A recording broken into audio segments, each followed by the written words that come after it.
اسے کچھ نہ ہو، کیوں؟ وہ سمجھتا ہے کہ وہ شہرت کے لیے نہیں بنواتا، اپنے عقیدے کے تحفظ کے لیے بناتا ہے۔ اللہ ہمیں یہ بات سمجھنے کی توفیق عطا فرمائے۔ آپ کچھ دیر کے لیے اپنے فتووں کا رخ روکو اور چند سالوں بعد اپنی جنگ کے نقشے دیکھو، آپ کو اندازہ نہیں ہوگا۔ ابھی میں بیان کے لیے آ رہا تھا، خدا گواہ ہے، ابھی مجھے آئرلینڈ سے ایک ساتھی کا فون آیا اور اس نے کہا مولانا ہم بتا نہیں سکتے کہ ہم کتنے خوش ہیں، اور اس نے پاکستان کے ایک بہت بڑے عالم کا نام لے کر بات کی، میں ان کا نام نہیں لیتا، کہتا ہے میں نے ان سے رابطہ کیا، بہت بڑے عالم، بہت بڑا جامعہ۔ میں نے ان سے پوچھا حضرت فلاں مسئلے پر آپ کے بارے میں یہ رائے آئی ہے، یہ بات غلط ہے یہ ٹھیک ہے؟ انہوں نے فرمایا غلط ہے۔ تو میں نے کہا میڈیا پر آپ تردید کیوں نہیں کرتے؟ وہ فرمانے لگے ہمارا میڈیا کا سسٹم نہیں ہے۔ کہتے ہیں مولانا میں حیران ہوتا ہوں، ایک دیہات میں چھوٹا سا ادارہ ہے، چھوٹا سا تمہارا سسٹم ہے، ہم آئرلینڈ میں بیٹھے ہوئے تمہارے ہر پاکستان کے بیان کو ہفتے بعد سنتے ہیں، ہم تمہیں بتا نہیں سکتے ہمارا عقیدے کی اصلاح کس قدر ہوئی ہے۔ مولانا عدنان، مولانا طارق جمیل دامت برکاتہم کے داماد ہیں، وہ 7 ماہ کے لیے برازیل کے واپس تشریف لائے، میری ملاقات ہوئی، مجھے فرمانے لگے مولانا میں تمہاری خوشامد نہیں کرتا، مجھے برازیل کے لوگوں نے پوچھا مولانا ریاض گھمن کو جانتے ہیں؟ میں نے کہا ہمارا دوستانہ تعلق ہے۔ میں نے ان سے پوچھا بھائی تم کیوں پوچھتے ہو؟ انہوں نے کہا برازیل میں رہتے ہوئے ہم حنفیت پہ مطمئن مولانا الیاس گھمن کے بیانات کی وجہ سے۔ اب میں تمہیں اگر ایک کارگزاری سناؤں گا تو تم نے کہنا ہم آئے تھے تقریر سننے کے لیے اور اس نے اپنی تعریفیں شروع کر دی ہے۔ میں تعریف چھوڑ کے تقریر کرتا ہوں تاکہ آپ ہم سے ناراض اور ناراض نہ ہو۔ ہم کارگزاری تھوڑی سی پیش کرتے ہیں، آپ کے علم میں ہو دارالعلوم دیوبند کے صدر مدرس حضرت مولانا آپ حضرات کے علم میں سید پالن پوری دامت برکاتہم، سب سے پہلے 3 سال قبل انہوں نے جو مجھے فون فرمایا وہ وہاں امریکہ سے فون کیا، پہلی گفتگو مجھے فرمان لگے میں سعید احمد فلاں ملک فلاں شہر سے بات کر رہا ہوں۔ میں نے پوچھا جی میں نے پہچانا نہیں، آپ تعارف کروا سکتے ہیں؟ مجھے فرمان لگے میں سعید احمد پالن پوری دارالعلوم دیوبند کا صدر مفتی یہاں امریکہ سے بات کر رہا ہوں۔ میں نے کہا جی فرمائیں کیسے یاد کیا؟ انہوں نے کہا مولانا اس لیے یاد کیا ہم تمہیں دعائیں دیتے ہیں اور تیرا شکریہ ادا کرنے کے لیے کہ مرید تمہارے ہیں، ہر سال ہم آتے ہیں اور تمہاری کتابوں اور تمہارے لٹریچر کی وجہ سے امریکہ میں ہمارے مریدوں کا ایمان بھی بچا ہے اور فطرہ غیر مقلدیت کا مقابلہ بھی انہوں نے کیا ہے، تو میں مبارک دینے کی تجھے امریکہ سے فون کر رہا ہوں۔ یہ میں دارالعلوم دیوبند کی کارگزاری پیش کر رہا ہوں۔ ابھی اپریل میں ہماری مفتی ابوالقاسم نعمانی دامت برکاتہم دیوبند کے محتمل موجودہ مکہ مکرمہ ملاقات سے 21 اپریل کو مجھے عرض فرمانے لگے کہ دیوبند تک آپ کی کتابیں پہنچی ہیں، معراج الباری توصیف فرمان کے خلاف سیریز پہنچی ہے، ہم وہاں بیٹھ کے تمہارے کام پہ بہت خوش ہوتے ہیں کہ تم نے بہت اچھا قدم اٹھایا ہے، اللہ میں یہ کام کرنے کی توفیق عطا فرمائے۔ میں اس لیے نہیں کہتا کہ تم مجھے شاباش دو، میں نے اس لیے بات کہتا ہوں ہمارے کام کو سمجھے اور سمجھنے کی آپ کوشش فرمائے، اللہ میں بات سمجھانے کی توفیق عطا فرمائے۔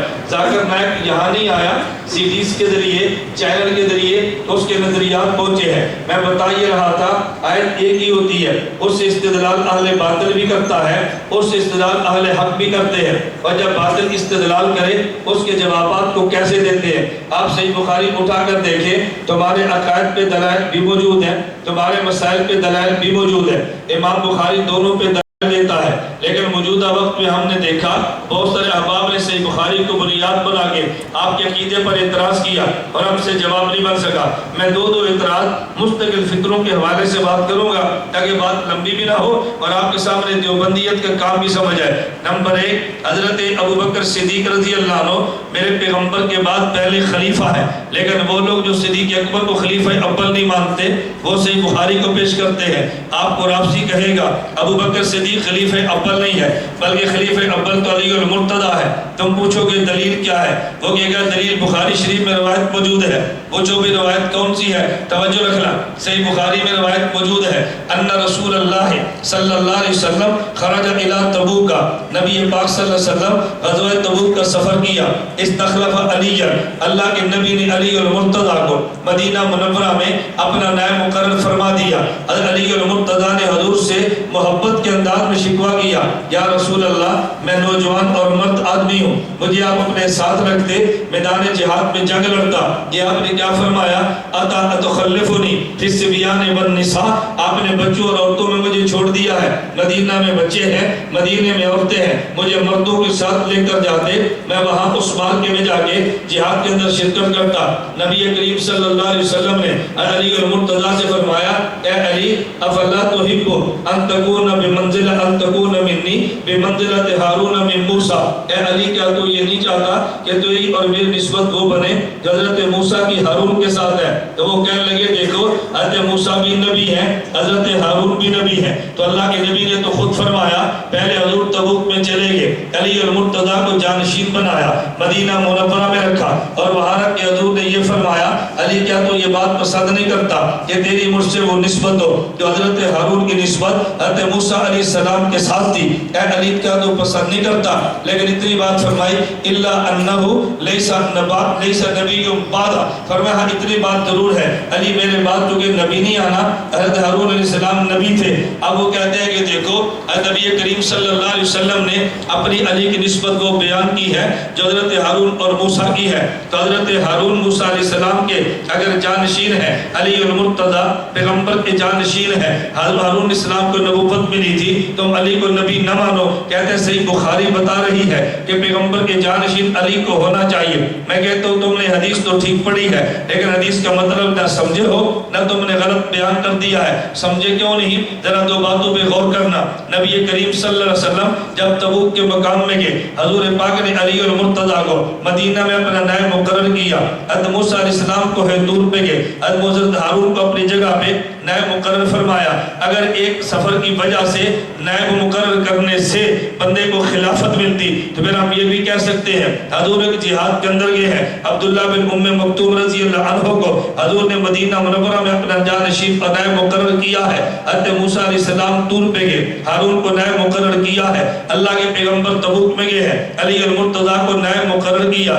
اگر ایک سفر میں نائب ہونے کی وجہ سے خلافت ملا کرتی تو عبداللہ بن ام مکتوم بھی تو نبی کے جانشین بن کے حضور کے نائب بن کے مدینہ میں رہے ہیں، کیا تو عبداللہ بن ام مکتوم کے نیابت کے قائل ہو؟ کہتے ہیں ان کے لیے قائل نہیں ہے۔ میں نے کہا پھر علی کے لیے قائل کیوں ہے؟ پتہ یہ چلا اس دلیل کی بنیاد پہ خلافت کی بحث نہیں کی جا سکتی۔ اور اگر آپ یہ کہیں گے اور یہ موسیٰ علیہ السلام کے جانشین تو ہارون تھے، میں نے کہا تم نے تاریخ کو پڑھا نہیں ہے، حضرت ہارون علیہ السلام موسیٰ کے جانے کے بعد ان کے جانشین نہیں بنے، موسیٰ علیہ السلام کے جانے کے بعد جو جانشین بنے ان کا نام یوشع بن نون ہے۔ موسیٰ علیہ السلام کی زندگی میں ہارون تو دنیا سے چلے گئے تھے، اس حدیث سے کیسے پتا چلا کہ پیغمبر کے جانشین علی بنتے ہیں؟ اگر حضرت موسیٰ چلے جاتے ہارون جانشین بنتے تو تم دلیل کے طور پہ کیا بھی سکتے تھے، لیکن پیغمبر کے جانے کے بعد موسیٰ علیہ السلام کے جانشین ہارون نہیں بنے بلکہ یوشع بن نون بنے۔ حضرت ہارون نہیں بنے کہ بلکہ کون بنے؟ یوشع بن نون بنے ہیں۔ تو اس سے تمہاری دلیل کیسے بنی کہ علی المرتضیٰ پیغمبر کے جانشین بنے ہیں؟ میری بات کو سمجھنا۔ میں کہتا ہوں اگر خلافت کو دیکھو حضرت علی کا حق نہیں بنتا، حضرت ابوبکر صدیق کا بنتا ہے۔ تب تقریر پوری ہو رہے تھے، آخر میں چٹے بیٹھ جاؤ، میں تمہارا شوق پورا کر کے اٹھوں گا، مجھے بیان ایک مرتبہ کر لینے دو۔ اور میں اس لیے کہتا ہوں کہ میرے بیان سے پھٹے نہیں پڑتے، تمہاری چٹوں سے پھٹے پڑتے ہیں۔ میری بات سمجھ آ رہی ہے؟ میرے بیان سے پھٹے نہیں ہوتے، چٹوں سے پھٹے پڑتے ہیں۔ تم نے چٹیں دینی شوق سے ہے اور جب میں نے اس کا جواب دینا تمہارے منہ لٹک جانے ہیں، اس لیے میں کہتا ہوں بہتر ہے تم چٹیں نہ دیا کرو یا پھر منہ نہ لٹکایا کرو، اپنے منہ کھلے رکھا کرو۔ دیکھو میں کتنی خندہ پیشانی سے بیان کرتا ہوں، اسی خندہ پیشانی سے چٹ پڑھوں گا، اسی خندہ پیشانی سے جواب دوں گا۔ آپ چٹ دیتے ہیں ہنستے ہوئے اور پھر جواب سنتے ہیں روتے ہوئے، اور بعد میں مولانا فیصل دیکھو مولانا گھوما نے پھر مسئلہ چٹ دیا نا، تم چٹ نہ دیتے تو مسئلے نہ چٹتے، جب چٹ دو گے تو مسئلہ چھڑنا ہے کہ نہیں؟ بولو نا، تو نہ دیا کرو، بحث کراتے بھی خود ہو پھر بعد میں پریشان بھی ہوتے ہو۔ توجہ رکھنا، میرا بیان ختم ہونے دو، آپ جتنی چیٹیں لائیں گے اسٹیج پر موجود ہوگی، میں انشاءاللہ تمہاری چیٹ کا جواب دیے بغیر اسٹیج سے اتروں گا نہیں، انشاءاللہ صبح انشاءاللہ۔ میں اپنے علم کا دعویٰ نہیں کرتا، میں کہتا ہوں میں تمہارا علم دیکھ لوں گا، تم ہمارا حوصلہ دیکھ لیں۔ بات سمجھ آ رہی ہے؟ تم ہمارا حوصلہ دیکھ رہے، ہم تمہارے علم کو دیکھیں گے۔ تو علمی چیٹیں لکھا کرو، یہ گالی گلوچ نہ لکھا کرو، علمی چیٹ لکھو جس کا جواب دیتے مجھے بھی خوشی محسوس ہو کہ تم نے علمی بات کی ہے، فلاں نے یوں کہا تھا، فلاں نے یوں کہا تھا، فلاں کا جواب کیا ہے، اس کے کوئی جوابات بندے کو دیتے ہوئے عجیب سا لگتا ہے۔ میں بتا یہ رہا تھا، توجہ رکھیں، اگر خلافت کی بات ہو تو میرے پیغمبر کے بعد خلافت کا حضرت علی کو نہیں ہے، حضرت ابوبکر صدیق کو ہے رضی اللہ عنہ۔ ایک بندہ کہنے لگا جی کیوں؟ میں نے کہا تم یہ بتاؤ حضرت علی کو خلافت کا تم کیوں دیتے ہو؟ وہ کہنے لگے اس لیے حضرت علی کو نبی سے دو رشتے ہیں، ایک رشتہ ایمان کا ہے اور ایک رشتہ خون کا ہے۔ میں نے کہا یہ دو رشتے ابوبکر صدیق کو بھی ہے، ایک رشتہ خون کا ہے، ایک رشتہ اسلام کا ہے۔ مجھے کہتے ہیں وہ کون سا؟ میں نے کہا پیغمبر کے 4 جانشین ہیں، ایک کا نام حضرت ابوبکر، نمبر 2 حضرت عمر، نمبر 3 عثمان، نمبر 4 علی رضی اللہ عنہ، ان میں ابو بکر عمر کو دیکھو یہ میرے پیغمبر کے سسر بنتے ہیں، حضرت عثمان علی کو دیکھو یہ نبی کے داماد بنتے ہیں۔ سسر کی حیثیت باپ کی ہوتی ہے، داماد کی حیثیت اولاد کی ہوتی ہے، تو باپ پہلے ہوتا ہے اولاد بعد میں ہوتی ہے۔ پھر ہم نے ابو بکر عمر کو دیکھا، حضرت ابو بکر بڑے ہیں عمر چھوٹے ہیں۔ ہم نے عثمان و علی کو دیکھا، عثمان بڑے علی چھوٹے ہیں، تو دو سسر بنتے ہیں، دو داماد بنتے ہیں۔ سسر کی حیثیت باپ کی ہے، داماد کی حیثیت اولاد کی ہے۔ پہلے نمبر باپ کا آئے گا اور پھر نمبر داماد اور اولاد کا آئے گا۔ اور جو دو باپ بنے ہیں بطور سسر، ان میں پہلے کا نام ابو بکر، دوسرے کا نام عمر ہے، جو کہ ابو بکر نے کلمہ بھی پہلے پڑھا، عمر نے بعد میں پڑھا۔ ابو بکر کی عمر بھی زیادہ ہے، حضرت عمر کی عمر بھی کم ہے۔ ابو بکر کی قربانی بھی زیادہ ہے، حضرت عمر کی قربانی بھی کم ہے۔ صدیق کا نمبر 1 ہے، حضرت عمر کا نمبر 2 ہے۔ ہم نے علی عثمان رضی اللہ عنہما کو دیکھا، عثمان کی عمر زیادہ ہے، علی کی عمر تھوڑی ہے۔ حالت بلوغت میں عثمان کا کلمہ پہلے ہے، علی کا بعد میں ہے۔ عثمان داماد دوہرا ہے، علی داماد اکارہ ہے۔ تیسرا نمبر عثمان کا چوتھا علی کا بنتا ہے۔ ہم نے آنے میں دیکھا تو بھی ترتیب ہے، توجہ رکھنا، میں تمہیں ایک نکتہ دینے لگا ہوں۔ ہم نے آنے میں دیکھا تو بھی ترتیب ہے، اور جب جانے میں دیکھا تو بھی ترتیب یہی بنتی ہے۔ جب آنے میں دیکھا تو بھی یہ ترتیب، اور جب جانے میں دیکھا تو بھی یہ ترتیب۔ بتاؤ بڑے مردوں میں سب سے پہلے کلمہ کس نے پڑھا؟ ابو بکر نے، توجہ رکھنا، اور بنے سسر۔ عمر نے کلمہ پڑھا تو بنے سسر، سسر کی حیثیت باپ کی ہے، ایک بڑا اور ایک چھوٹا۔ ہم نے عثمان و علی کو دیکھا رضی اللہ عنہما، حضرت عثمان نے کلمہ پڑھا تو بالغ تھے، علی المرتضیٰ نے کلمہ پڑھا تو نابالغ تھے۔ جب علی المرتضیٰ بالغ ہوئے، حضرت عثمان کلمہ پڑھ چکے تھے، حضرت عثمان کلمہ پڑھ چکے تھے، تو حالت بلوغ میں جب اسلام میں آئے تو عثمان پہلے ہیں، علی المرتضیٰ بعد میں ہیں۔ آنے کی ترتیب بھی یوں بنتی ہے، اور دنیا سے جانے کی ترتیب بھی یوں بنتی ہے۔ توجہ رکھنا، اللہ کے پیغمبر کو دیکھا، حضور قبر مبارک میں ہے، تو نبی کے ساتھ حضور کی قبر میں پہلے کون گئے ہیں؟ بولیے کون گئے ہیں؟ اس قبر میں پھر کون گئے ہیں؟ حضرت عمر۔ اور ان کے بعد وفات کن کی ہے؟ حضرت عثمان کی۔ ان کے بعد شہادت کن کی ہے؟ علی المرتضیٰ کی۔ لیکن جانے پہ غور کرنا، ہم نے نبی کے قریب دیکھا ابو بکر ملے ہیں، پھر دیکھا عمر ملے ہیں۔ عثمان غنی قبر مبارک میں نہیں ہے، جنت البقیع میں ہے، وہ تھوڑے سے حضور کے دور ہے، نمبر 3 بنا ہے۔ علی المرتضیٰ کو دیکھا، جنت البقیع میں نہیں، کوفے میں ہے، تھوڑی سی اور دور قبر ہے۔ ابو بکر کی قریب ہے، یہ پہلے ہیں، عمر ان کے بعد یہ دوسرے ہیں۔ عثمان تھوڑے سے دور جنت البقیع میں ہے، یہ تیسرے ہیں۔ علی المرتضیٰ کوفہ میں یہ چوتھے ہیں۔ آنے کی ترتیب بھی یہ ہے، جانے کی ترتیب بھی یہ، دونوں ترتیبیں یہ بتا رہی ہے، ہم اسی ترتیب پر مانتے ہیں۔ خیر میں بتا یہ رہا تھا کہ جو لوگوں نے استدلال کی ہے میں ان پہ جواب دینے لگا تھا۔ چلے ایک دوسری روایت پڑھیں صحیح بخاری سے۔ ہمارا اہل سنت والجماعت کا موقف یہ ہے، نبی کریم صلی اللہ علیہ وسلم کے صحابی اسے ہی کہتے ہیں کہ جس نے حالت ایمان میں نبی کی صحبت میں بیٹھا ہو اور حالت ایمان میں دنیا سے چلا گیا ہو، لیکن تمہیں یہ صحابہ کو منکر کہے گا۔ اور بھئی دیکھو بخاری کہتی ہے پیغمبر کے صحابہ نبی کے جانے کے بعد بدل گئے تھے۔ توجہ رکھنا، آپ کو بخاری میں کیا لکھا ہے؟ وہ کہتے ہیں صحیح بخاری میں ہے، نبی کریم صلی اللہ علیہ وسلم قیامت کے دن حوض کوثر پہ ہوں گے، تو بعض لوگ پانی پینے کے لیے آئیں گے، بعض ایسے بھی ہوں گے کہ جن کے ادائے وضو روشن ہوں گے، ان کو دیکھ کے نبی پاک فرمائیں گے اَو صحابی، یہ تو میرے صحابہ ہیں، ان کو میرے پاس آنے دو۔ فرشتے کہیں گے نا نا، سوکن حضور ان کو دور کر دو، ہم ان کے قریب آنے نہیں دیں گے۔ نبی فرمائیں گے آنے دو، فرشتہ کہے گا نہیں آنے دیں گے، کیوں آنے دیں؟ فرمایا میرا صحابی ہے۔ فرشتہ کہے گا نا حضور آپ نہیں جانتے، انہم ارتدوا علی اعقابہم، یہ تو مرتد ہو گئے تھے، تمہارے صحابہ کیسے بنے ہیں؟ اب پیغمبر کے صحابہ کو منکر کہتا ہے، صحیح بخاری میں موجود ہے، نبوت کے جانے کے بعد صحابہ بدل گئے تھے، تم کہتے ہو نہیں بدلے، میں کہتا ہوں بخاری میں قطر نہیں ہے، صحابہ بدل گئے تھے۔ امام بخاری کے وہ الفاظ جو نبوت سے نقل کی ہے، ان الفاظ کو تو سمجھا نہیں ہے، اگر سمجھتے اعتراض کبھی نہ کرتا۔ میرے توجہ کرنا، ذرا دلیل پہ غور کرنا، ایک ہوتا ہے ارتداد علی العقب، ایک ہوتا ہے ارتداد عن الدین، یہ دو چیزیں الگ ہیں۔ فرشتہ یہ نہیں کہتا، اللہ کے نبی ارتدوا عن دینکم، یہ تمہارے دین سے بدل گئے تھے، کہ ارتدوا علی اعقابہم، یہ صحابہ کے بارے میں نہیں تھا، یہ منافقین کے بارے میں تھا۔ ارتدوا علی اعقابہم کا معنی کہ جس ایڑی پر آئے تھے اسی ایڑی پہ چلے گئے تھے، یہ کفر پہ آئے تھے کفر پہ چلے گئے تھے۔ اگر فرشتہ یہ کہتا ارتدوا عن دینک، نبی تیرے دین سے بدل گئے تھے، تو پھر معنی اور تھا، ارتدوا علی اعقابہم کا معنی اور ہے، جس کو قرآن یوں کہتا ہے قد دخلوا بالکفر وقد خرجوا بی، کفر کے ساتھ منافق آیا تھا اور کفر کے ساتھ چلا گیا، لیکن چونکہ دنیا میں صحابہ کے ساتھ رہتا تھا اور وضو کے آزاد ہونے کی وجہ سے بظاہر آزاد وضو روشن تھے، ان کو دیکھ کے نبی نے سمجھا کہ شاید یہ بھی میری جماعت کے لوگ ہیں، فرمایا نہیں یہ جماعت میں رہتے تو تھے مگر جماعت والے نہیں تھے، اس لیے ارتدوا علی اعقابہم تھے۔ ایڑی سے پلٹ جانے کا معنی اور ہوتا ہے اور دین سے بدل جانے کا معنی اور ہوتا ہے۔ فرشتہ یہ نہیں کہے دین سے بدل گئے تھے، کہ جیسے آئے تھے ویسے چلے گئے تھے، اس لیے مرتد اور ہوتا ہے، صحابی اور ہوتا ہے۔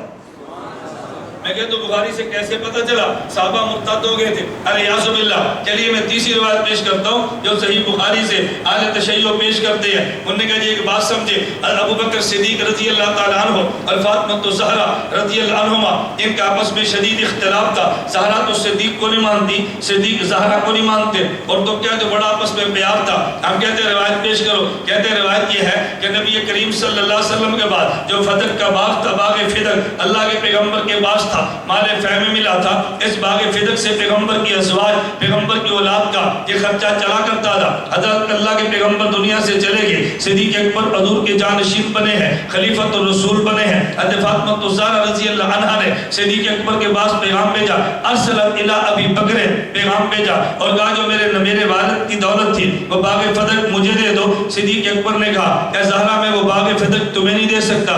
کیوں نہیں دیتے؟ صدیق اکبر فرمانے لگے اس لیے کہ میں نے نبی پاک صلی اللہ علیہ وسلم سے یہ جملے خود سنے ہیں، نحن معاشر الانبیاء، کہ دیکھو ہم انبیاء ہیں، لا نورث، ہمارا کوئی وارث بنا نہیں کرتا، ما ترکنا ہو فبا صدقۃ، اور جو ہم مال چھوڑ کے چلے جاتے ہیں وہ امت میں صدقہ بن جاتا ہے۔ اب صحیح بخاری کے لفظ کیا ہے؟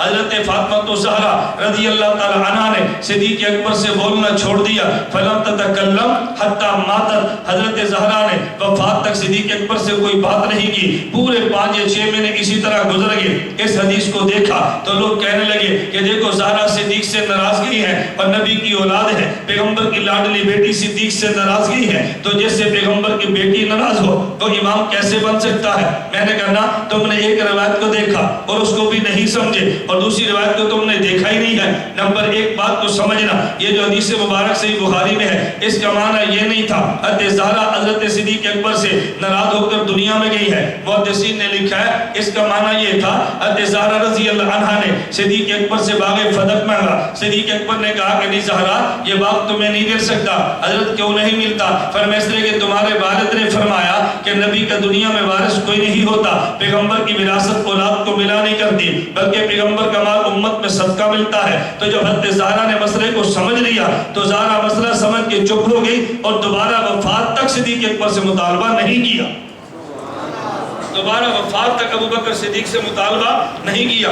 معنی تو یہ تھا تم نے کہا ناراض ہو کر دنیا سے گئی ہے، تم کو ہوگے اس معنی پہ دلیل کیا ہے؟ حضرت زہرا صدیق سے خوش ہو کر گئی ہے۔ السنن الکبریٰ للبیہقی کے اندر روایت موجود ہے، کہتے حضرت فاطمہ الزہرا رضی اللہ عنہ جب بیمار ہوگی صدیق اکبر آئے، دروازے پہ دستک دی، علی المرتضیٰ باہر ہے، پوچھا صدیق کیسے آئے ہو؟ فرمایا میں نے حضرت زہرا سے ملنا ہے۔ حضرت زہرا سے علی المرتضیٰ نے پوچھا صدیق اکبر آئے ہیں، وہ اجازت لے کر اندر آنا چاہتے ہیں، اجازت دے دوں؟ حضرت فاطمہ الزہرا نے کہا علی آپ پسند فرماتے ہیں، اجازت دے دیں؟ علی المرتضیٰ فرمانے لگے بالکل میں تو پسند کرتا ہوں، صدیق گھر میں آئے اور تمہاری عیادت کرے۔ صدیق اکبر رضی اللہ تعالیٰ عنہ حضرت علی المرتضیٰ حضرت زہرا رضی اللہ عنہما کی اجازت سے مکان میں داخل ہوئے۔ صدیق اکبر رضی اللہ تعالیٰ عنہ نے جہاں اور باتیں کی وہاں یہ بھی فرمایا، فرمایا زہرا ایک بات کو سمجھو، میں نے جو مال دولت کا مسئلہ تھا، ترکت المال والاہل والعشیرہ لابتغاء اللہ وابتغاء رسول وابتغائکم اہل البیت۔ صدیق اکبر فرمانے لگے کہ میں نے دولت کے معاملے میں، خاندان کے معاملے میں وہ طریقہ اختیار کیا جس پہ اللہ راضی ہے، پیغمبر راضی ہے اور تم اہل بیت والے بھی راضی ہو۔ امام سی حضرت یہ السنن الکبریٰ میں یہ بات بڑی وضاحت سے لکھی ہے، فتویٰ فترضاها حتی رضیہ۔ صدیق اکبر نے یہ جملہ یوں سمجھایا حضرت زہرا صدیق اکبر سے راضی ہو گئی، صدیق اکبر سے راضی بھی ہیں اور مال کا مطالبہ بھی نہیں کیا۔ میں نے کہا تم نے بخاری کو دے کے صدیق پہ اعتراض کیا ہے، یہ صدیق پہ اعتراض کی دلیل نہیں ہے، حضرت زہرا کے حق کوئی کی دلیل موجود ہے۔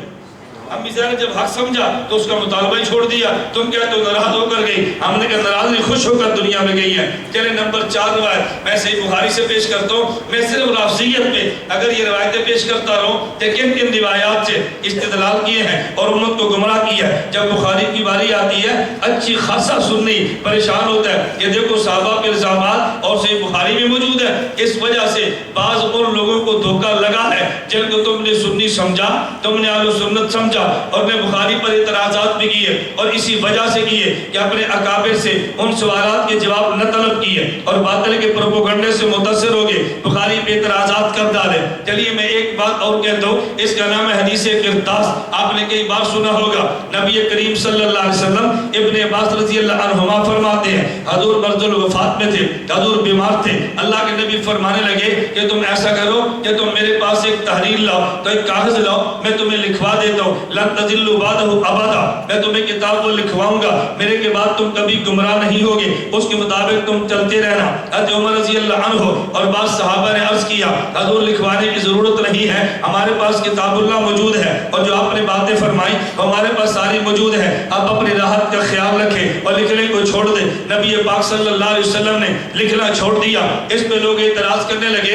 اللہ کے پیغمبر حضرت علی کی خلافت اور ولایت کو لکھوانا چاہتے تھے لیکن عمر نے لکھنے نہیں دیا. الیاذ باللہ حضرت عمر نے کتنا بڑا ظلم کیا ہے. اگر حضور لکھ دیتے علی کی ولایت بالکل پکی ہو جاتی، خلافت کا مسئلہ حل ہو جاتا. میں نے کہا تم بات کو سمجھے نہیں ہو. اس کا آسان جواب تو یہ تھا. ابن حجر اسقلانی رحمۃ اللہ علیہ نے فتح الباری میں دیا ہے، علامہ عین عمدۃ القاری میں دیا ہے. پہلے اللہ کے نبی نے فرمایا تم کاغذ لاؤ میں لکھوانا چاہتا ہوں. بعد میں پیغمبر نے اس کاغذ کو نہیں مانگا تو پہلا حضور کا حکم بھی وحی کی وجہ سے تھا، دوبارہ بھی وحی کی وجہ سے تھا. پہلے وحی آئی کہ لکھوا لینا چاہیے، پھر حکم بدل گیا کہ پیغمبر لکھوانے کی ضرورت نہیں ہے. تم کہو گے حکم کیسے بدلا ہے؟ کیا تمہارے علم میں نہیں ہے؟ قرآن کریم کی 18 آیات اتری ہے حضرت عمر کے حق کی وجہ سے. جب عمر بدلتا تھا تو وہی آ جایا کرتی تھی. پیغمبر نے فرمایا لکھوا دینا چاہیے، حضرت عمر نے کہا حضور نہیں لکھوانا چاہیے، وہی اتر آئی ہے، پیغمبر نے نہیں لکھوایا. اور اس پہ دلیل کیا ہے کہ یہ وحی کی وجہ سے ہے. قرآن کریم میں ہے وما ينطق عن الهوى ان هو الا وحی یوحى، پیغمبر اپنی مرضی سے نہیں بولتے، خدا کی وحی سے بولتے ہیں. اور قرآن کریم میں ہے یا ایھا الرسول بلغ ما انزل الیک من ربک فان لم تفعل فما بلغت رسالتہ، میرے پیغمبر جو خدا نے حکم دیا آپ نے پہنچانا ہے. اگر آپ نے اس حکم کو آگے نہ دیا آپ نے تبلیغ حق ادا کیا ہی نہیں ہے. اگر پیغمبر کے ذمہ لکھوانا ہوتا اور پیغمبر نہ لکھواتے، اعتراض عمر پہ نہیں ہے، اعتراض تو اللہ کے نبی پر ہوتا. کیا یاسو باللہ کیا پیغمبر نے تبلیغ رسالت کے اندر کوتاہی کر دی ہے؟ معاملہ یوں نہیں تھا بلکہ اللہ کے نبی نے نہیں لکھوایا. دلیل کیا ہے؟ صحیح بخاری میں روایت موجود ہے کہ جب اللہ کے نبی نے اس وقت فرمایا کاغذ لاؤ لکھوا دینا چاہیے. یہ جمعرات کا دن تھا، میرے پیغمبر کی جو وفات ہوئی ہے یہ پیر کا دن ہے. جمعرات 1، جمعہ 2، ہفتہ 3، اتوار 4 اور پیر 5. اللہ کے نبی اس کے بعد 4 دن تک زندہ رہے. 4 دنوں میں الیاذ باللہ حضرت عمر رضی اللہ تعالیٰ عنہ پیغمبر کی ذات پر مسلط تو نہیں تھے. نبی لکھوانا چاہے تو بعد میں لکھوا سکتے تھے، حضور کا بعد میں نہ لکھوانا اس بات کی دلیل ہے کہ پہلے مسئلہ بھی وحی کا تھا، اب یہ مسئلہ وحی کا تھا. الزامات عمر پہ نہیں ہے. میں کہتا ہوں اگر تم نے الزام لگانا تھا علی المرتضیٰ بھی موجود تھے. علی المرتضیٰ کہتے یعنی حضور میں جو موجود ہو میں قلم لاتا ہوں کاغذ بھی لاتا ہوں لکھوا دینا چاہیے. حضرت علی المرتضیٰ بھی نہیں لائے، ابن عباس بھی نہیں لائے، باقی صحابہ بھی نہیں لائے. حضرت عمر پہ الزام کس بات کا ہے؟ حضرت عمر پہ الزام تو تب ہوتا جب پیغمبر کے جانے کے بعد خلافت عمر نے لینی ہوتی. حضرت عمر نے خلافت تو لی نہیں ہے بلکہ روایات میں موجود ہے میرے پیغمبر کے جانے کے بعد جب صدیق اکبر نے خود فرمایا عمر یا ساتھ کے ہاتھ پہ بیعت کرو، حضرت عمر فرمان لگے نہیں صدیق آپ سے افضل امت میں کوئی فرق موجود نہیں ہے، خلافت آپ کی چلے گی. حضرت عمر جو خود خلافت کا دعوے دار ہی نہیں ہے، حضرت علی المرتضیٰ کو خلافت ملنے سے حضرت عمر رضی اللہ عنہ کو کیا اشکال ہو سکتا تھا؟ میں بتا یہ رہا تھا صرف حدیث قرطاس کو بہانہ بنایا حضرت عمر رضی اللہ عنہ پر تبرہ کرنے کے لیے. حضرت عمر رضی اللہ تعالیٰ عنہ اس سے تو بالکل بری و ذمہ ہے. اور ایک بات میں اور بھی کہتا ہوں اگر تم نے اعتراض کرنا تھا اس ایک حدیث کو لیا تم نے باقی روایات کو چھوڑ دیا،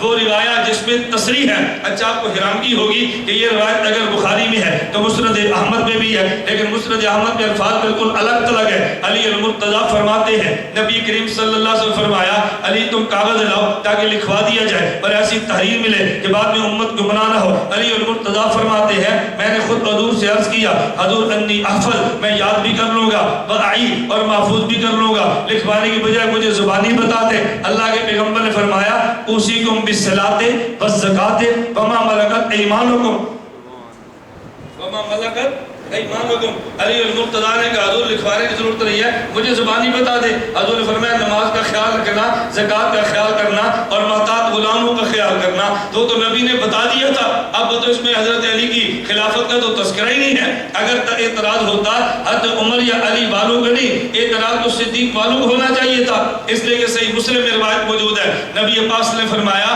اے عائشہ ادعی ابا بکر و اخاہ، اپنے والد ابو بکر کو بلاؤ، اپنے بھائی کو بلاؤ۔ حضور کس لیے؟ فرمایا میرا دل کرتا ہے میں تمہیں تحریر لکھ کے دے دوں۔ کیوں؟ فخشیت ان یتمنى متمن، ممکن ہے بعد میں کوئی بندہ کہہ دے انا اولا، میرا حق زیادہ ہے، لیکن عائشہ میرا جی چاہتا ہے تحریر لکھو، لیکن تحریر لکھی بھی نہیں ہے۔ اور ساتھ پیغمبر نے فیصلہ بھی فرما دیا یا اللہ والمؤمنون الا ابا بکر، میں محمد کہتا ہوں میرے جانے کے بعد اللہ بھی صدیق کی خلافت کا فیصلہ کرے گا، ایمان والے بھی صدیق کی خلافت کا فیصلہ کرے گا۔ تو یہ تو ان کو کہنا چاہیے تھا کہ جن کے بارے میں تاریخ کی بات صراحتاً ہوتی ہے، ایک اعتراض کیا نہیں ہے اور دوسرے بندے اعتراض کرتے ہیں۔ میں بتا یہ رہا تھا حدیث قرطاس کی بنیاد پہ میرے حضرت عمر رضی اللہ عنہ کی ذات پہ اعتراض قطعاً نہیں کیا جا سکتا۔ میں نے صرف 4 روایات کو پیش کی ہیں کہ جن روایات کو لے کے اہل تحیہ روایت لیں گے اور الزام صحابہ پہ لگا دیں گے۔ میں ایک اور فطرے کی بات کرتا ہوں جن نے روایات بخاری سے لی ہے اور ساتھ استدلالات میں غلط عقیدے کو پیش کیا ہے، ان میں نمبر 1 آپ نے سنا ہوگا بدعت کا عقیدہ کیا ہے کہ جس طرح خدا مختار کل ہے، نبی مختار کل ہے، اللہ اگر پیغمبر کو خزانے دیتے ہیں، نبی خزانے تقسیم کر دیتے ہیں، پوچھو تمہاری دلیل کیا ہے؟ وہ کہتے ہیں میری دلیل بھی بخاری میں ہے۔ وہ بخاری میں روایت کون سی ہے؟ امیر معاویہ رضی اللہ عنہ ارشاد فرماتے ہیں نبی کریم صلی اللہ علیہ وسلم نے فرمایا من یرد اللہ بہ خیرا یفقہہ فی الدین، اللہ جس سے بھلائی کا ارادہ کرتا ہے اللہ اسے دین کی سمجھ عطا فرما دیتا ہے۔ پھر حضور فرمانے لگے انما انا قاسم واللہ یوتی، اللہ عطا کرتا ہے میں محمد تقسیم کرتا ہوں۔ تو لوگ کہتے ہیں بخاری میں روایت موجود ہے عطا خدا کے ذمے ہے، تقسیم مصطفیٰ کے ذمے ہے، تو جب تقسیم حضور کے ذمے ہے اولاد نبی سے لے لو، تقسیم مصطفیٰ کے ذمے ہے، خزانہ نبی سے لے لو، تقسیم مصطفیٰ کے ذمے ہے، تو چلو رزق نبی سے لے لو۔ دیکھو حدیث تو صراحتاً موجود ہے، میں کہتا ہوں تم نے الفاظ بالکل ٹھیک بیان کیے ہیں لیکن تم نے مطلب غلط بیان کیا ہے۔ ہم اس کا معنی کیا بیان کرتے ہیں، اس پہ قرینہ کیا پیش کرتے ہیں، اس پہ دلیل کیا ہے؟ اللہ کے نبی فرمانے لگے انما انا قاسم واللہ یؤتی، خدا عطا کرتا ہے، مصطفیٰ تقسیم کرتا ہے۔ اس سے مراد دنیا کے خزانے نہیں ہے، اس سے مراد اولاد نہیں ہے، اس سے مراد موت و حیات نہیں ہے، اس سے مراد رزق نہیں ہے، بلکہ اس سے مراد علم و عمل ہے۔ میرے پیغمبر بتانا یہ چاہتے ہیں علم و عمل عطا خدا کرتا ہے، علم و عمل تقسیم مصطفیٰ کرتا ہے۔ علم و عمل عطا خدا کرتا ہے، علم و عمل تقسیم مصطفیٰ کرتا ہے۔ تو ہم کو یہ دلیل کیا ہے؟ اس پہ دلیل نقلی بھی ہے، اس پہ دلیل عقلی بھی ہے۔ دلیل نقلی تو بخاری میں ہے، پہلے اللہ کے نبی نے فرمایا من یرد اللہ بہ خیرا یفقہہ فی الدین، اللہ جس سے بھلائی کا ارادہ کرے اسے دین کا علم اور فقہ دے دیتا ہے۔ پھر پیغمبر فرمانے لگے خدا عطا کرتا ہے، مصطفیٰ تقسیم کرتا ہے۔ تو پہلے نبی نے فقہ کی بات کی ہے، پہلے نبی نے علم کی بات کی ہے، پہلے پیغمبر نے عمل کی بات کی ہے۔ تو حضور نے پہلے بتا دیا خدا جس سے بھلائی کا ارادہ فرمائے اسے علوم نبوت دیتا ہے۔ تو عطا تو خدا نے کرنا ہے، تقسیم مصطفیٰ نے کرنا ہے، کہ وہ ڈائریکٹ علوم خدا بندی وہ تمہیں نہیں ملنے، پہلے علوم خدا بندی مصطفیٰ کے سینے پر آتے ہیں اور مصطفیٰ کے سینے سے امت کو ملتے ہیں۔ عطا خدا نے کرنے ہیں، تقسیم مصطفیٰ نے کرنے ہیں۔ عطا کس نے کرنے ہیں؟ خدا نے، اور تقسیم کس نے کرنے ہیں؟ مصطفیٰ نے۔ اور کیا تقسیم کرنے ہیں؟ علم و عمل تقسیم کرنا ہے۔ تم کو جی موت و حیات کیوں نہیں؟ ہم نے کہا جس پہ خود موت آئے وہ موت تقسیم کیسے کر سکتا ہے؟ جس کی اولاد خود دنیا سے وفات پا جائے وہ اولاد تجھے کیسے دے سکتا ہے؟ جیسے آپ کے گھر میں 2 ماہ تک چولہا نہ چلے وہ تجھے رزق کیسے دے سکتا ہے؟ نبی وہی چیز دے گا جو پیغمبر کو ملی ہے، جو نہیں ملی وہ دے گا کیسے؟ امی عائشہ رضی اللہ عنہا ہے، امی عائشہ رضی اللہ عنہ حضور گھر میں تشریف لائے، کسی کا بچہ گود میں ہے، امی عائشہ رضی اللہ عنہ حضور کی بیوی ہے۔ کون سی بیوی جس کی تمنا یہ نہیں ہے کہ نکاح کے بعد خامد کی وجہ سے میرے پیٹ سے اولاد ہو؟ اور امی عائشہ تو نبی پاک کی بیوی ہے۔ امی عائشہ کس قدر تمنا ہوگی کہ میں جس پیغمبر کی بیوی بنی ہوں اے کاش اس پیغمبر کی وجہ سے میرے پیٹ سے اولاد بھی ہو۔ ہاتھ میں اگر اولاد موجود ہے، حضور آئے، آنکھوں سے آنسو آگے، اللہ کے نبی فرمانے لگے عائشہ تیرے آنسو میں سمجھ تو، لیکن تو اس بات پہ آنسو بہاتی ہے جو خود محمد کی اختیار کریں گے۔ یہ میرے اختیار میں اولاد دینا تو نہیں ہے نا. عائشہ اس پہ آنسو بہانے کا کیا مسئلہ ہے؟ اور خود روایت میں صحیح بخاری میں موجود ہے. ایک روایت کو لیا اور باقی روایتیں چھوڑ دی ہیں. صحیح روایت بخاری میں موجود ہے. ابراہیم میرے پیغمبر کے بیٹے ہیں, وفات پا گئے, نبی پاک کی آنکھوں سے آنسو جاری ہو گئے. ایک صحابی نے عرض کیا حضور آپ بھی روتے ہیں؟ فرمایا روتر انا رحمت, یہ تو شفقت کے آنسو ہیں. پھر حضور فرمانے لگے ان العین تدمع, کہ دیکھو حضور کی آنکھوں سے آنسو نکلتے ہیں, والقلب یحزن, اور میرا قلب غمزدہ بھی ہے. لیکن میں بات وہی کہتا ہوں جس پہ میرا اللہ راضی ہوتا ہے. تو جس پہ پیغمبر خود غمزدہ ہو, وہ پیغمبر اولاد تجھے کیسے دے سکتا ہے؟ انما قاسم اللہ یوتی کا معنی یہ نہیں ہے اللہ نبی کو خزانے دیتا ہے, نبی خزانے تقسیم کرتا ہے. معنی خدا علم و عمل دیتا ہے, مصطفیٰ علم و عمل تقسیم کرتا ہے. روایت بخاری کی پڑھی ہے اور مطلب غلط بیان کر دیا ہے. اللہ میں بات سمجھنے کی توفیق عطا فرمائے. میں زیادہ استدلالات نہیں, بڑے مختصر سے پیش کر رہا ہوں. نمبر 2, ایک بندہ کہنے لگا حضور علم غیب بھی جانتے ہیں. میں نے کہا علم غیب پہ دلیل کیا ہے؟ کہتا ہے بخاری میں روایت موجود ہے. ہم نے کہا بخاری میں روایت کون سی ہے؟ کہتے ہیں مر النبی صلی اللہ علیہ وسلم بقبرین, اللہ کے نبی 2 قبروں سے گزرے, یعذبان, ان قبر والوں کو عذاب ہو رہا تھا. اللہ کے نبی فرمانے لگے انہما یعذبان, انہیں عذاب ہوتا ہے, وما یعذبان فی کبیر, کسی بڑے گناہ پہ ان کو عذاب تو نہیں ہو رہا, کس بات پہ عذاب ہے؟ فرمایا نمبر 1, ایک یہ بندہ وہ ہے کہ جو پیشاب کی چھینٹوں سے بچتا نہیں تھا, اور ایک بندہ وہ ہے جو چغل خوری کیا کرتا تھا. ان 2 گناہوں کی وجہ سے ان دونوں کو عذاب ہوتا ہے. نبی پاک صلی اللہ علیہ وسلم نے سبز درخت کی ٹہنی کو لیا, اس کو 2 حصوں میں تقسیم کیا, ایک قبر پہ گاڑ دیا, دوسرا دوسری قبر پہ گاڑا. اس کی وجہ سے ان کے عذاب میں تخفیف ہوگی. تو بندہ کہنے لگا تم کہتے ہو نبی کے پاس علم غیب نہیں ہے. اگر علم غیب نہ ہوتا تو نبی کو پتہ کیسے چلتا؟ پتہ چلنے اس بات کی دلیل ہے کہ پیغمبر کو علم غیب ہوا ہے. ہم نے کہا علم غیب نہیں ہے, یہ تو پیغمبر کا معجزہ ہے. معجزہ اور ہوتا ہے, علم غیب اور ہوتا. معجزہ اور ہوتا ہے, علم غیب. اگر اس کا نام علم غیب ہوتا تو تمہیں بخاری میں دوسری روایت کیوں بھول گئی ہے کہ نبی غزوہ بنو مستلق میں گئے ہیں, امی عائشہ پیغمبر کے ساتھ گئی ہے, امی عائشہ کے گلے میں ہار ہے. حضرت اسماء سے امی عائشہ نے ادار مانگا تھا, راستے میں ہار گم ہو گیا. صحابہ تلاش کرتے رہے, اتنا وقت گزر گیا حتیٰ کہ نماز کا وقت بھی جانے لگا, پانی موجود نہیں تھا. آیات تیمم نازل ہوئی ہیں, تیمم کر کے نمازیں پڑھی ہیں. حضور چلے گئے اور ہار ملا کہاں سے کہ امی عائشہ رضی اللہ عنہ کا اونٹ تھا, اس اونٹ کے نیچے امی عائشہ کا ہار تھا, اوپر اونٹ بیٹھا ہے. نمبر کے کو پتہ نہیں چلا, جب اونٹ اٹھا ہے تو نیچے سے ہار مل گیا ہے. اگر پیغمبر علم غیب جانتے تو اونٹ کے نیچے رکھا ہوا پیغمبر کو ہار بھی پتہ چل جاتا, نبی کو پتہ نہیں چلا. اس کے پتہ چلا نبی علم الغیب نہیں جانتا. اللہ جب نہ بتانے پہ آئے تو نبی کو اونٹ کے نیچے موجود ہار بھی نہ بتائے, اور جب خدا بتانے پہ آ جائے تو پھر نبی مکہ مکرمہ میں ہو تو بیت المقدس کی دیواروں کا پتہ بھی چل جائے. نہ بتانے کے آئے تو اونٹ کے نیچے ہار کا پتہ بھی نہ چلے, اور بتانے پر آئے تو فرش پہ بیٹھ کے اس کی خبروں کا پتہ بھی چل جائے. تو علم غیب پہ دلیل کیسے بنی ہے؟ اللہ میں بات سمجھنے کی توفیق عطا فرمائے. میں درمیان میں تو باتیں آئیں اور میرا جی چاہتا ہے میں اس کو بھی کر دوں, توجہ رکھنا. میں نے ایک جملہ کہا تھا کہ جب حضرت زہرا نے صدیق اکبر سے عرض کیا کہ میرے باپ کی وراثت, مجھے باپ کا مال مجھے دو, تو سیدنا صدیق اکبر نے کیا فرمایا؟ فرمانے لگے کہ دیکھو تمہارے والد نبی پاک صلی اللہ علیہ وسلم نے فرمایا ہم نبی ہیں اور نبی کی وراثت تقسیم نہیں ہوتی, اور جو نبی کا مال بچتا ہے وہ امت میں صدقہ بن جاتا ہے. توجہ, میں ایک بات کہنے لگا ہوں, یہ آپ کے علم میں ہے حضرت مولانا قاسم نانوتوی رحمۃ اللہ علیہ, ان کا سلسلہ نسب کس صحابی سے ملتا ہے؟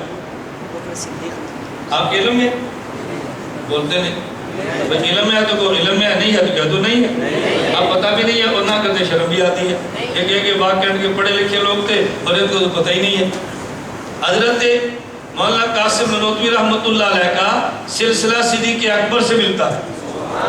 کس سے ملتا ہے؟ آپ بتاؤ صدیقی علوم کو سب سے زیادہ کون سمجھے گا؟ بولو نا. مولانا قاسم نانوتوی سمجھیں گے نا. مولانا قاسم نانوتوی رحمۃ اللہ علیہ نے اس حدیث سے عجیب بات کی ہے. مولانا قاسم نانوتوی فرماتے ہیں اللہ کے نبی قبر میں زندہ ہیں, اور دلیل کیا ہے کہ یہ جو سیدنا صدیق اکبر نے فرمایا کہ نبی کا کوئی وارث نہیں ہوتا, یہ دلیل اس بات کی ہے کہ نبی قبر میں زندہ ہے. مولانا دلیل کیسے ہے؟ فرمانے لگے وراثت تب ملتی ہے جب مال ملک سے نکل جائے, اگر مال ملک سے نہ نکلے تو وراثت ملا ہی نہیں کرتی. توجہ رکھنا, باپ زندہ ہے اور باپ کی 10 دکانیں موجود ہیں، باپ کے 5 بیٹے ہیں، بتاؤ بیٹے باپ کی زندگی میں دکان کا مطالبہ کر سکتے ہیں؟ مجھے دکان دو۔ باپ کہتے نہیں، جب تک میں زندہ ہوں دکان میری ہے، اور جب میں مر جاؤں گا میری ملک سے نکل جائے گی، بیٹا تم دکانیں تقسیم کر لینا۔ تو جب تک آدمی زندہ ہو، توجہ رکھنا، اس کی ملک رہتی ہے۔ مولانا نوتوی فرمانے لگے وراثت تب ہوتی ہے جب آدمی کی ملک سے مال نکل جائے، اور جب مال نہ نکلے تو پھر وراثت تو بنا کرتی ہی نہیں ہے۔ فرمایا نبی کا مال وراثت میں کیوں نہیں چلتا؟ اس کی وجہ یہ ہے کہ پیغمبر پہ موت آ جانے کے بعد پیغمبر کے قلب اطہر میں روح کا اتنا شدید قوی تعلق ہوتا ہے کہ پیغمبر کے قلب اطہر میں چونکہ حیات کا اثر باقی ہوتا ہے، اس لیے نہ کلیت موت آئی ہے، نہ پیغمبر کا مال ملکیت سے نکلا ہے۔ ملکیت سے مال نکلے گا تو وراثت میں خاندان کو ملے گا، تو جب ملکیت سے نکلا ہی نہیں ہے تو خاندان کو وراثت میں ملے گا کیسے؟ نہیں سمجھے؟ اور بھئی وراثت میں تب ملے گا جب ملکیت سے نکلے گا، تو جب ملکیت سے نکلا ہی نہیں ہے تو وراثت میں ملے گا کیسے؟ اچھا آپ کے ذہن میں اگر ذہن ہو پھر تو سوال ہونا چاہیے، نہ ذہن ہو تو پھر سوال کی ضرورت نہیں ہے۔ آپ کے ذہن میں سوال آئے گا، اللہ کے نبی نے فرمایا ہمارا مال وراثت میں تو خاندان کو نہیں ملتا، لیکن ہمارا مال امت میں صدقہ ہو جاتا ہے۔ نبی کا مال امت میں، تو آپ کہو گے بھئی جب صدقہ تو تب ہوگا کہ جب ملک سے نکلے، تو ملک سے نکلے گا تو صدقہ کیسے ہوگا؟ توجہ، سوال سمجھ آیا؟ بولو نہیں سمجھ آیا پھر میں سوال سمجھاؤں؟ سوال سمجھ آیا؟ بھئی جب مال وراثت میں کیوں نہیں گیا کہ ملک سے نکلا نہیں ہے، تو جب ملک سے نہیں نکلا تو وراثت نہیں ہے، تو ملک سے نہیں نکلا تو صدقہ کیسے ہے؟ مولانا نوتوی کے جواب سمجھنا، فرماتے ہیں نحن معاشر الانبیاء لا نورث، اس میں بھی پیغمبر کی حیات، ما ترکناہ فهو صدقۃ، اس میں بھی پیغمبر کی حیات۔ مولانا وہ کیسے؟ فرمایا حضور نے فرمایا کہ نبی کا مال وراثت میں خاندان کو نہیں ملتا۔ فرمایا کیوں نہیں ملتا؟ اس لیے کہ جب نبی کی ملک سے مال نکلے گا تو پھر وراثت میں ملے گا، نہ نبی کی مال وراثت ملک سے نکلتا ہے، نہ ان کے خاندان کو وراثت میں ملتا ہے۔ اچھا پھر صدقہ کیوں بنا؟ اب مولانا فرماتے ہیں کہ نبی کا مال وراثت میں تو نہیں جاتا، البتہ امت کو نبی کا مال صدقے میں مل جاتا ہے۔ وہ صدقے میں جب ملا تو ملک سے نکلے گا تو صدقہ ملے گا۔ مولانا قاسم نوتوی فرماتے ہیں کہ جب مال میں صدقے میں جائے اس وقت مال صدقہ ہوتا ہے کہ جب صدقہ کرنے والا زندہ ہو۔ اگر صدقہ کرنے والا زندہ نہ ہو تو مال صدقہ بنتا ہی نہیں ہے۔ متصدق زندہ ہو تو پھر مال صدقہ بنتا ہے۔ فرمایا نبی نے جو مال چھوڑا وہ نبی کا مال صدقہ بنتا ہے۔ اس کا مطلب یہ ہے ادھر موت آ رہی ہے، ادھر پیغمبر کا مال صدقہ بن رہا ہے۔ وقت تصدق متصدق کا زندہ ہونا ضروری ہے۔ پتہ یہ چلا کہ چونکہ کلیتاً حیات ختم نہیں ہوئی، مال ملکیت سے نکلا نہیں ہے، حیات موجود تھی، پیغمبر کی ملک میں تھا تو ملک سے نہیں نکلا، وراثت میں نہیں گیا، لیکن چونکہ ملک میں تھا نبی کا مال خاندان والوں کو نہیں امت کو صدقہ میں ملا ہے، اور صدقہ تبھی بنے گا کہ جب ملکیت سے نکلا تو نبی زندہ ہے۔ نہیں سمجھا؟ نبی یہ تو پیغمبر کی حیات میں دلیل ہے، اگر حیات نہ ہوتی تو مال صدقہ بنتا کیسے؟ صدقہ اس لیے بنا کہ متصدق زندہ ہے۔ اور کوئی بات سمجھ آئی ہے؟ اچھا دوسری حدیث یہ جو اہل بدعت نے پیش کی ہے کہ جی حضور پاک قبر کے پاس سے گزرے تو دو قبر والوں کو عذاب، بولو نا، دو قبر والوں کو عذاب، بتاؤ یہ حضور پاک جو گزرے تھے اس زمین سے گزرے یا آسمان سے؟ بولو نا، تو یہ قبریں کہاں پر تھی؟ زمین پر تھی نا، تو پتہ چلا قبر اس جگہ کا نام ہے جو زمین پر ہے۔ قبر اس جگہ کا نام ہے جو زمین پر ہے، بولو نا زمین پر ہے۔ تو جب یہ پاس سے گھوڑے گزرے وہ بدک کے، پتہ چلا کہ یہاں پہ قبر میں عذاب ہوتا ہے۔ اب دلیل کا نقلی جواب تو نہیں ہے، ایک مولوی صاحب فرمانے لگے کہ اس قبر میں عذاب نہیں ہوتا۔ توجہ، ہم نے کہا بھئی یہ تو اللہ کے نبی فرماتے ہوا، کہتے ہیں یہ نبی کا معجزہ تھا، یہ نبی کا، میں نے کہا معجزے کا معنی کیا کہ امت کو عذاب آنا یہ نبی کا معجزہ ہے، یہ معجزہ ہے، بولو نا۔ معجزے کا مطلب یہ تھا عذاب تو آیا بدعمالی کی وجہ سے، لیکن چونکہ عذاب برزخ میں ہے اور برزخ میں اس دنیا والا نہیں دیکھ سکتا، نبی کو پتہ چل گیا عذاب ہونا معجزہ نہیں ہے، اس کو عذاب ہونے کی وجہ بدعمالی ہے، اور اس کا پتہ چل جانا نبی کا معجزہ ہے۔ عذاب معجزہ یا پتہ چلنا معجزہ؟ بولو نا، پتہ چلنا معجزہ۔ بات سمجھ آ گئی؟ اچھا ایک بندہ مجھے کہنے لگا نہیں جی اس قبر میں عذاب نہیں ہے. میں نے کہا کیوں نہیں ہے؟ کہتے ہیں اگر تم کہتی ہو نا اس قبر میں عذاب ہے اور وہاں سے گھوڑے بدک گئے تھے. ہمارے یہاں کتنے قبرستان موجود ہیں اور قبرستان بھی عیسائیوں اور چڑوں کے, اور پاس سے ہمارے جانور گزرتے ہیں تو نہیں بدکتے, تو کیا ان کافروں کو عذاب نہیں ہوتا؟ اگر ہوتا تو جانور بدک جاتا. اس کا جواب ذرا سمجھنا. میں کہتا ہوں توجہ رکھنا, جس بھینس نے پہلی بار ریل گاڑی دیکھی ہو, پہلی بار, وہ بھینس ڈر جاتی ہے کہ نہیں؟ بتاؤ. آپ بھینس لے کر آئیں دیہات سے اور پاس سے انجن گزرے تو بھینس ڈر جاتی ہے نا. گھوڑا ہوگا تو ڈر جائے گا, گدھا ہوگا تو ڈر جائے گا. اور جو بھینس اور گدھا اور گھوڑا ریلوے پٹری کے ساتھ رہتا ہو تو ریلوے گزرنے سے وہ بھی ڈرتا ہے؟ پتہ چلا جو پہلی بار مشاہدہ کرے وہ ڈر جاتا ہے اور جو روزانہ مشاہدہ کرے وہ ڈرتا نہیں ہے. چونکہ وہ پہلی بار گزرے عذاب دیکھا تو بدک گئے تھے, اور اس کے ساتھ جو جانور روزانہ رہتے ہیں جب مشاہدہ روزانہ کرے گا تو بدکے گا کیسے؟ تو بات سمجھ آئی آپ کو؟ اللہ میں بات سمجھنے کی توفیق عطا فرمائے. خیر میں بتا یہ رہا تھا اہل بدعت نے جو بخاری سے استدلال کی ہے میں نے اس کا جواب دیا. چلے ایک اور کی طرف چلے. ایک اور بندہ اس نے بھی صحیح بخاری کو لے لیا, کہتا ہے میرے پاس بھی بخاری ہے. میں نے کہا تمہارے پاس بخاری میں کیا چیز موجود ہے؟ کہتی میرے پاس بخاری میں یہ کہ تم امام کے پیچھے فاتحہ نہیں پڑھتے, ہم امام کے پیچھے فاتحہ پڑھتے ہیں, ہمارے پاس بخاری ہے. میں کہتا ہوں جیسے انہوں نے بخاری سے غلط استدلال کیا تو نے بھی بخاری سے غلط استدلال کیا. کہتا نہیں میرے پاس دلیل موجود ہے. توجہ رکھنا, میں 2 دلیلیں اس کی بھی دینے لگا ہوں, جو کہ وقت کم ہے نا تو میں تھوڑی تھوڑی دلیلیں دے رہا ہوں تاکہ تمہیں پتہ چلے کہ بخاری دیوبند کا ساتھ دیتی ہے یا اہل باطل کا ساتھ دیتی ہے. کہا جی بخاری میں موجود. ہم نے کہا سناؤ. کہتے ہیں صحیح بخاری میں نبی کریم صلی اللہ علیہ وسلم نے فرمایا لا صلاۃ لمن لم یقرأ بفاتحۃ الکتاب, جو بندہ فاتحہ نہ پڑھے اس کی نماز نہیں ہوتی. تو حضور نے فرمایا جو بھی نہ پڑھے, خواہ وہ امام ہو, خواہ وہ اکیلا ہو, خواہ وہ مقتدی ہو, تو جو بھی نہیں پڑھے گا اس کی فاتحہ نہیں ہوگی. جب تم مقتدی بن کے فاتحہ نہیں پڑھتے تمہاری نماز نہیں ہوگی. میں نے کہا بھی لفظ تو مانتا ہوں لیکن تو نے مطلب اہل تشیع کی طرح, اہل بدعت کی طرح غلط کشید کیا ہے. کہتے ہیں غلط کیسے؟ میں نے کہا جو حدیث سے مبارک ہے اللہ کے نبی سے تو نے سنی ہے. کہا جی میں نے تو نہیں سنی. میں نے کہا جس طرح ہم نے قادیان والوں کو اور ذاکر نائک سے پوچھا قرآن تم پہ اترا ہے,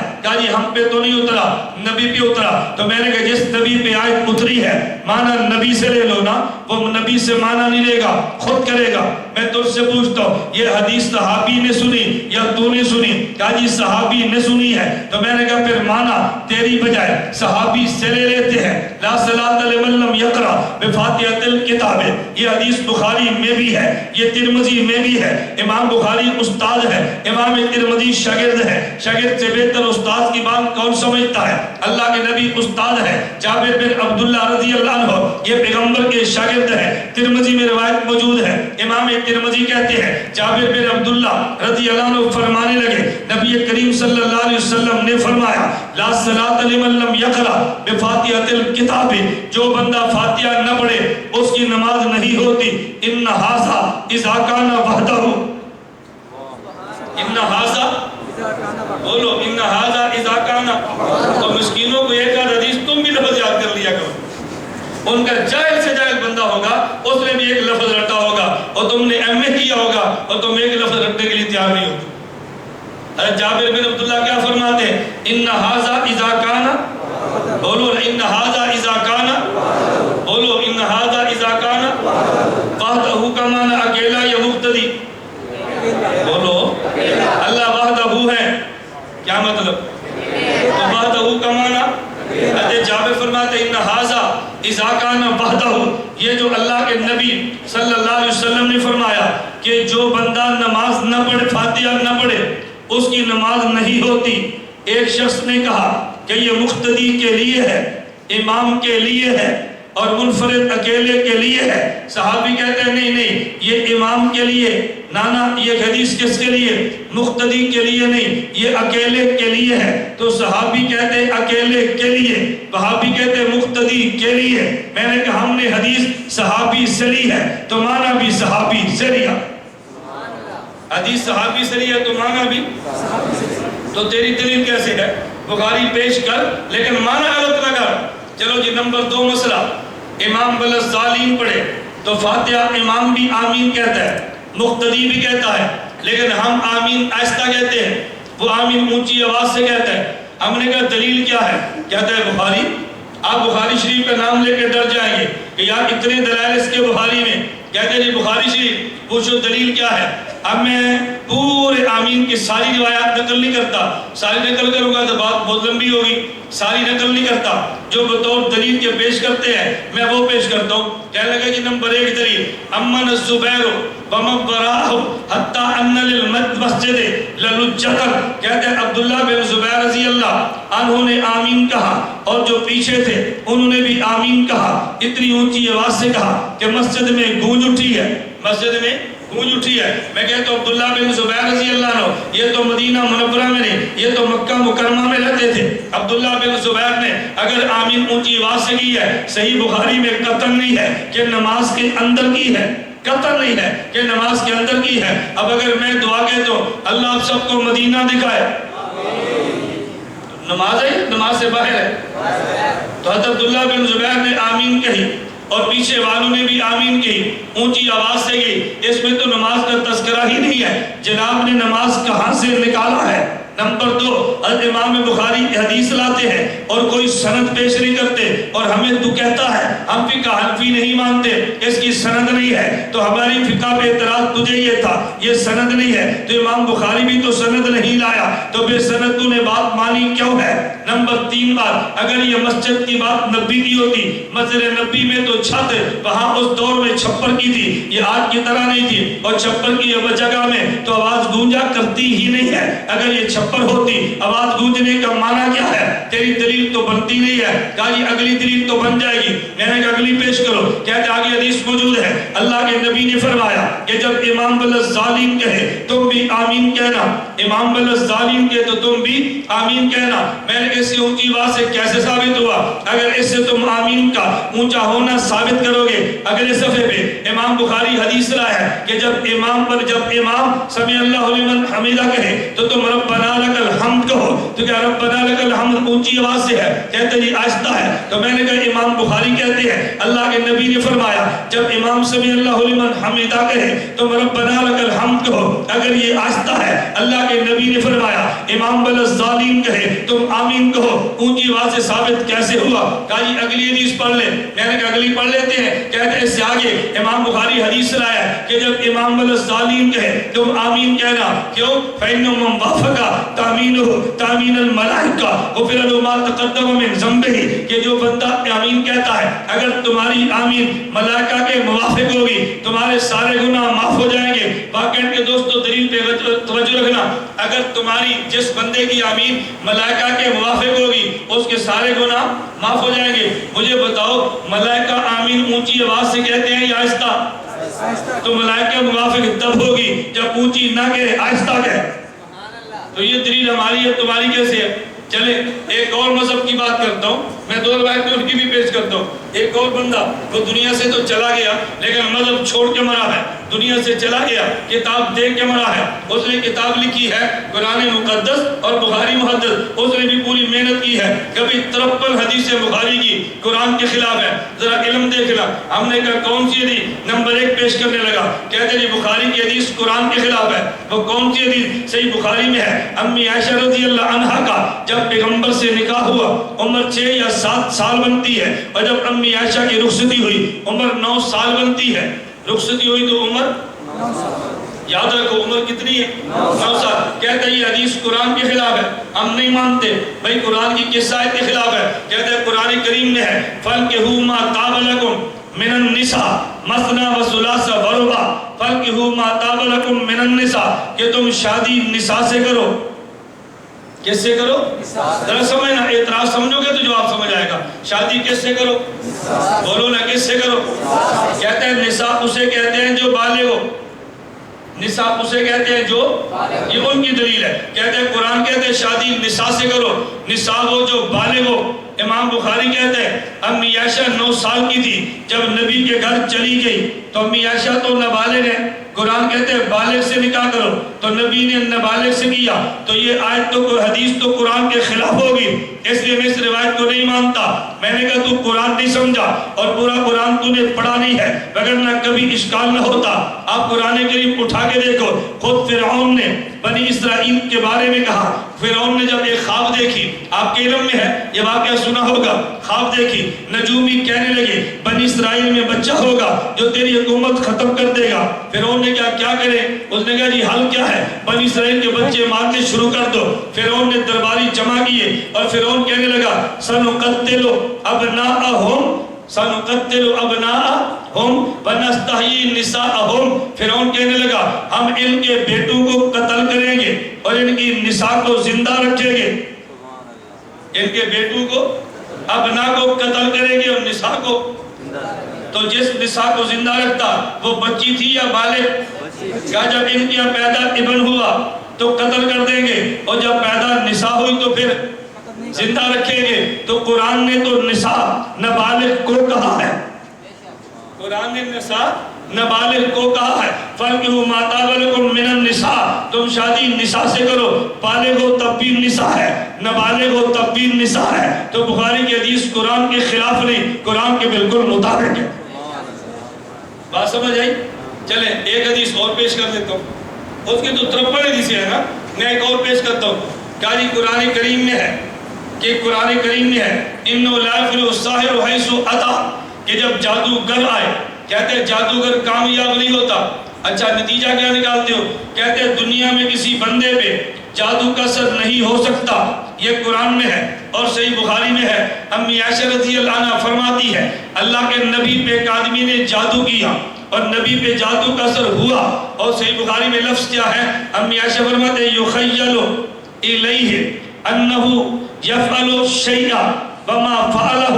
امی عائشہ کا لفظ دیکھنا، یخیل الیہ انہ یفعل الشیء وما فعلہ، اللہ کے نبی کے خیال میں یہ آتا یہ کام کیا ہے حالانکہ کیا نہیں تھا، یہ جادو کا اثر۔ امی عائشہ نے بتایا یعنی دین کا نقصان تو نہیں ہوا لیکن ایک کام نہ کیا ہوتا، نبی کے ذہن میں خیال آتا کہ میں نے کر لیا ہے، کہتے ہیں یہ حدیث قرآن کے خلاف ہے۔ میں کہتا ہوں نہیں یہ حدیث قرآن کے خلاف نہیں ہے، قرآن کے عین مطابق ہے۔ واقعہ کے دوستوں ذرا میری دلیل پہ غور کرنا، قرآن کریم میں ہے ادھر فرعون ہے، ادھر موسیٰ علیہ السلام ہے، ادھر فرعون کے درباری ہے، ادھر موسیٰ علیہ السلام آئے ہیں اور فرعون کے درباری جادوگروں نے فالکو حبالہم و عصیہم اپنی لاٹھیاں پھینکی ہیں، اپنی رسیاں پھینکی ہیں، وہ لاٹھیاں اور رسیاں وہ سانپ بنی نہیں ہے۔ قرآن کہتا ہے یخیل الیہ من سحرہم انہا تسعی، یخیل، قرآن کیا کہتا ہے؟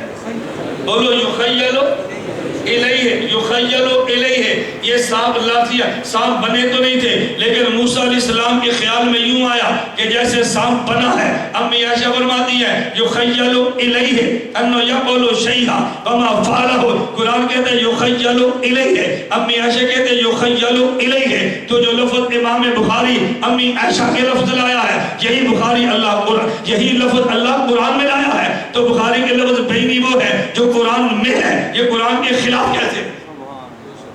نہیں سمجھے قرآن کے خلاف کیسے ہے؟ تو میں نے آپ کی خدمت میں پیش کیا کہ امام بخاری پہ ہمارے دلائل موجود ہیں اور جب باتیں استدلال کریں ہم ان کے جواب استدلالات کا رد بھی کرتے ہیں۔ ہمارے ذمہ لا الہ الا اللہ ہے، اللہ کو مانتے بھی ہیں اور باطل خداؤں کا انکار بھی کرتے ہیں، تو جو دلیل ٹھیک ہوتی ہے اس کا اقرار بھی کرتے ہیں اور جو غلط پیش کرتا ہے اس کا انکار بھی کرتے ہیں۔ جو بند والے حق کو قبول کرتے ہیں اور باطل سے اظہار بظاہری کرتے ہیں۔ اللہ ہم سب کو حق قبول کرنے کی توفیق دے اور باطل سے نفرت کی توفیق عطا فرمائے۔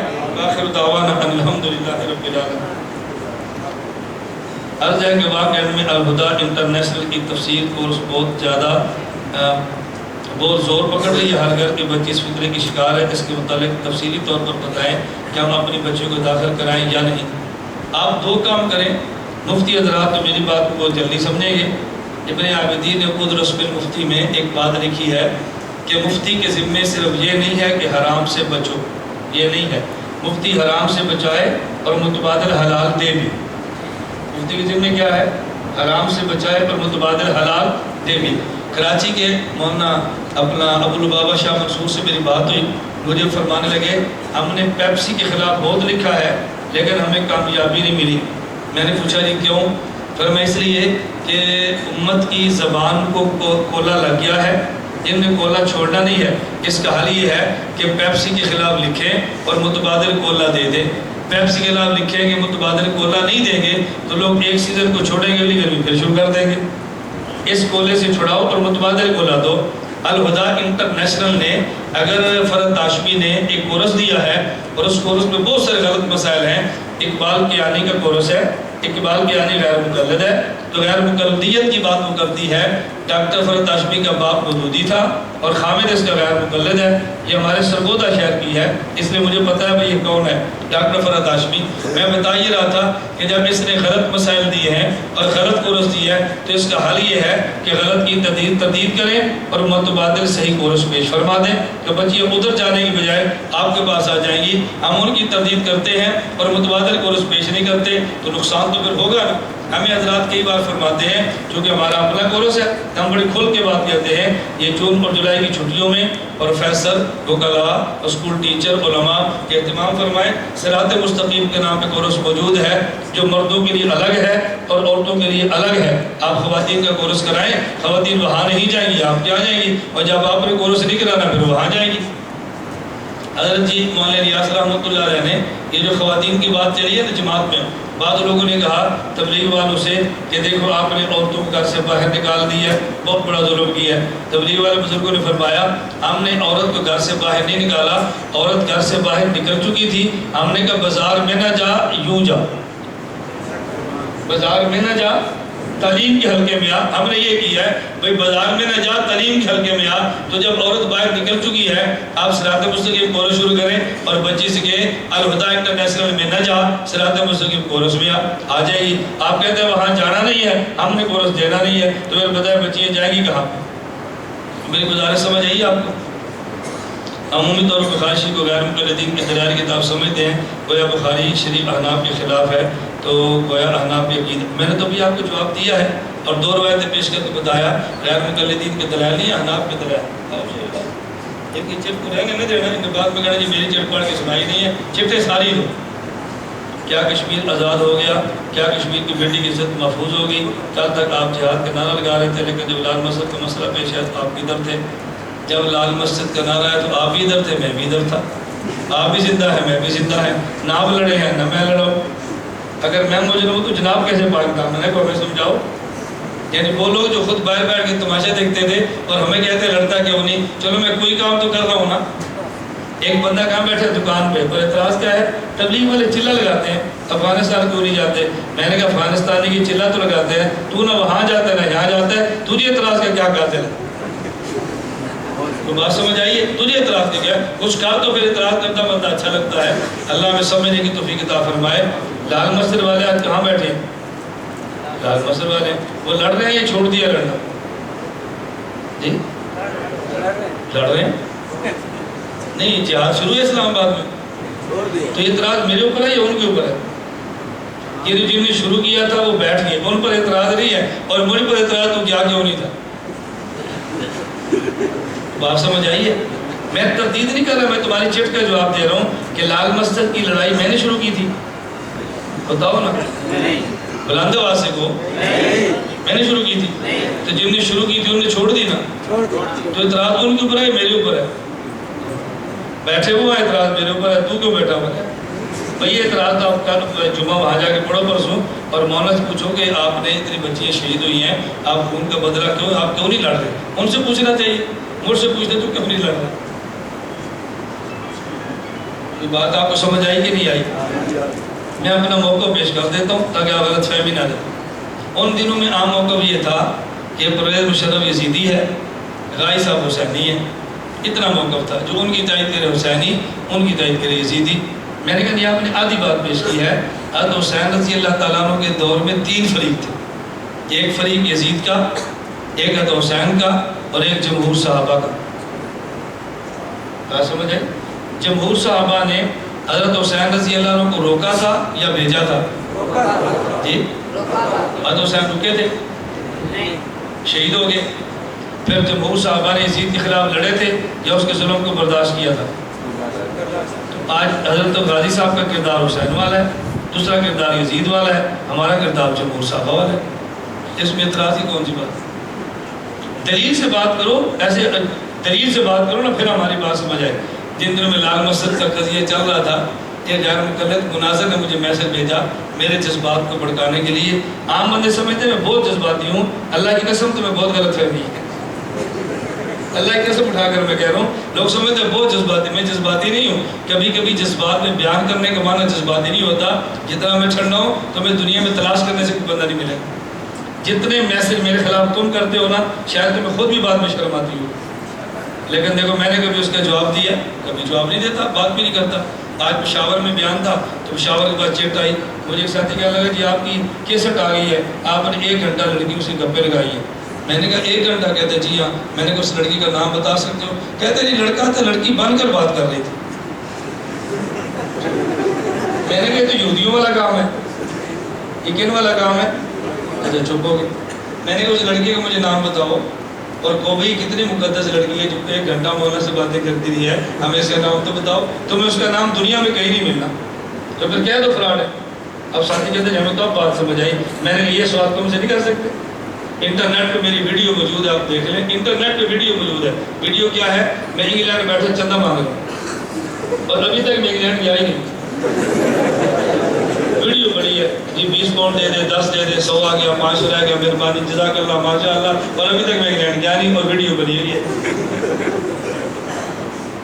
جب فیصلہ ہو گیا حیات ممات کا مسئلہ عوام میں پیش نہیں کرنا، تو پھر آپ نے مسئلہ کیوں اٹھایا؟ کیا کفر اسلام کا مسئلہ ہے؟ اللہ پاک ہمیں بات سمجھنے کی توفیق عطا فرمائے۔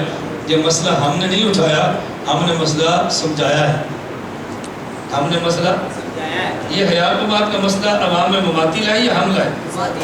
دیوبند کے ٹکڑے ان نے کیے یا ہم نے کیے؟ میں آج بھی کہتا ہوں، حضرت مولانا غلام اللہ خان صاحب رحمۃ اللہ علیہ نے جس مسئلے میں دستخط فرمائے تھے، تعلیم القرآن والے بھی کر لیں، حضروں والے بھی کر لیں، اور میں بھی کر لیں، تو لڑائی ختم کر دیں۔ منظور ہے؟ بتاؤ نا، تو کو کریں، دستخط کریں، لیکن دستخط کرنے کا مطلب یہ ہے کہ جو دستخط نہ کرے اس سے بائیکاٹ بھی کرے۔ ہم کہتے ہیں دستخط بھی کرنے ہیں اور یاری بھی ان سے رکھنی ہے۔ ہمارے بہت سے رضاعت کے فلاں فلاں دستخط کر دی ہے۔ میں نے کہا جب تم نے مولانا غلام اللہ خان صاحب عقیدے پہ دستخط کر دی ہے، میرا وہ عقیدہ، ان کا وہ عقیدہ، ان کی میری یاری ہونی چاہیے نا، وہ میرے خلاف کو پریشان ہوتے ہیں۔ وہ تو خوش ہوں یہ تو ہمارے عقیدے والا ہے، ہم نے بھی دستخط کیے، یہ بھی کرتا ہے، تو لڑائی ختم کریں یا بڑھانی چاہیے؟ بولتے نہیں۔ اور ختم کرنے کا طریقہ کہ جس پر شیخ نے دستخط فرمائے، شیخ آپ کے والد صاحب ہیں، میرے تو نہیں ہے نا، میں دستخط کرنے کے لیے تیار ہوں، تم تعلیم القرآن والوں کو تیار کر لو، اور پھر ان کو نہ بلاؤ جو اس عقیدے کے خلاف ہے، ان کو بلاؤ جو اس عقیدے والے ہیں۔ کہتے ہیں دستخط تو ہم نے کر دیے ہیں لیکن اس عقیدے پہ تدریس نہیں کرنی، تو پھر دستخط کس لیے کیے آپ نے؟ کہتا ہے کیا کفر اسلام کا مسئلہ ہے؟ باقی سارے کفر اسلام کے مسئلے ہیں۔ جب تم نے بیان کیا تو کفر اسلام کا نہیں تھا، اور جب ہم نے جواب دیا تو کفر اسلام کا ہو گیا۔ پہلے قبر میں سوال نہیں ہونا تھا، ہم نے جو شروع کیا کیا قبر میں سوال ہونا ہے؟ جب آپ نے بیان کیا تو علمی نہیں تھا، جب ہم نے بیان کیا تو علمی مسئلہ عوام میں کیوں لاتے ہو؟ یہ دلائل تمہیں اب سمجھ آئے ہیں۔ میرا بیٹا کچھ عرصہ صبر کرو، تم نے منتیں کرنی ہے انشاءاللہ، انشاءاللہ، میں مذاق نہیں کرتا، تم نے منتیں کرنی ہے، منتیں، اور وقت آئے گا جب تم نے اس تحریک پہ دستخط کرنے ہیں انشاءاللہ، انشاءاللہ کرنے ہیں دستخط، تم دیکھنا کیسے دستخط نہیں ہوتے۔ آپ کہتے ہیں مجھے بڑے بڑے علماء کی تائید حاصل ہے، اگر آپ کو تائید حاصل ہے تو آپ ان تمام علماء کا مشترکہ فتویٰ کیوں جاری نہیں کروا دیتے کہ مماتی عقیدہ والا شخص کافر ہے؟ میں خود کافر نہیں کہتا تو فتویٰ کیسے کفر پہ لوں گا؟ آج تک کبھی میں نے کہا مماتی کافر، کبھی بھی نہیں کہا، تو فتویٰ کیسے لوں گا؟ مماتی اہل سنت سے خارج ہے، دیوبندی نہیں ہے، اس کے پیچھے نماز مکروہ تحریمی ہے۔ یہ فتویٰ دارالعلوم دیوبند کا بھی ہے، یہ فتویٰ جامعہ رشید کا بھی ہے، یہ فتویٰ جامعہ اشرفیہ کا بھی ہے، اور ہمارے پاس سارے فتوے موجود ہیں، آپ جب چاہیں وصول فرما لیں۔ جامعہ رشید کا 14 صفحات کا فتویٰ ہے، اگر مماتی عقیدے والا امام ہو اس کو امامت سے معذور کرنا واجب ہے۔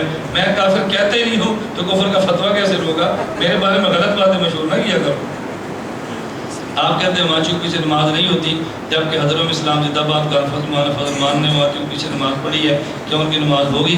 حضروں میں ان کے پاس پڑھی ہے جو کہتے ہیں ہمارا عقیدہ حیات والا ہے۔ وہ کیا کہتے ہیں ہمارا عقیدہ کون سا ہے؟ تو تمہارا حیات والا نہیں تھا تو تم نے جھوٹ کیوں بولا ہمارا فضل مان کو پیچھے نماز پڑھانے کے لیے؟ تم مولانا کو کہتے ہم حیات نہیں مانتے، پھر مولانا تمہارے پیچھے نماز پڑھتے نا، پھر مجھے آ کر کہتے بات سمجھ آئیے؟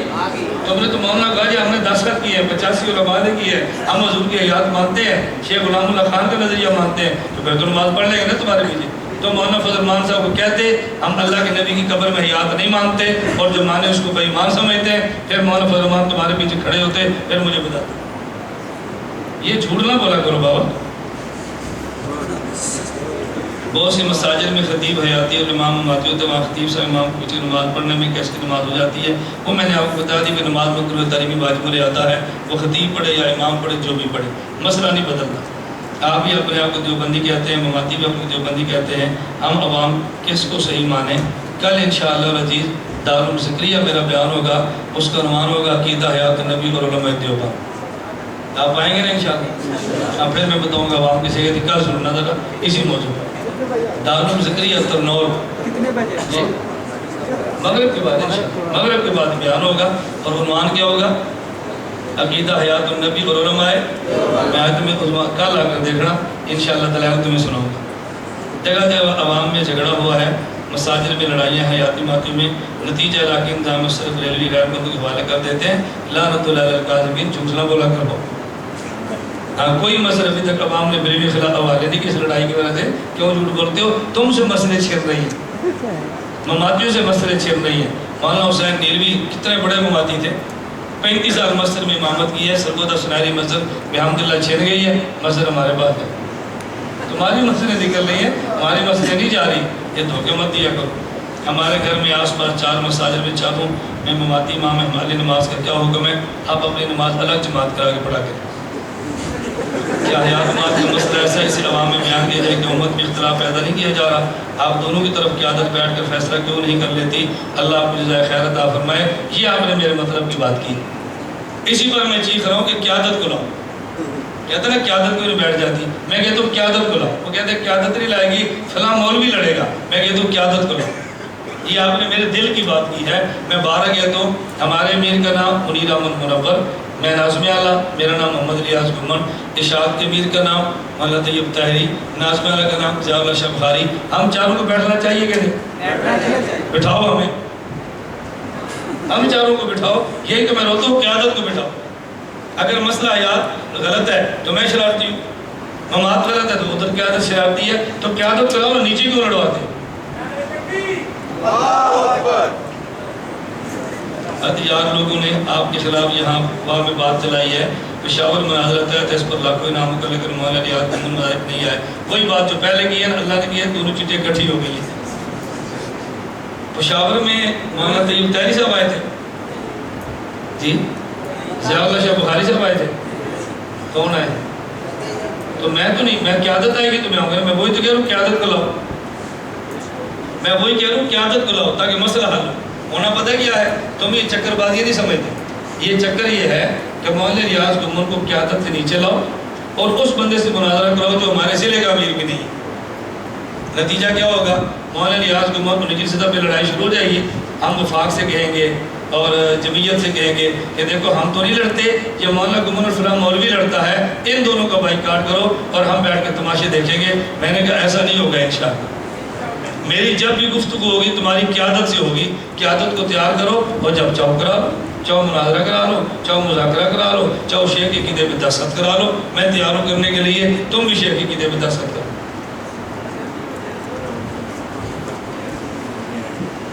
نماز میں عمدی نماز حنفی میں کیا فرق ہے؟ کوئی کتاب بتائیں جس میں دلیل حدیث سے ثابت ہو۔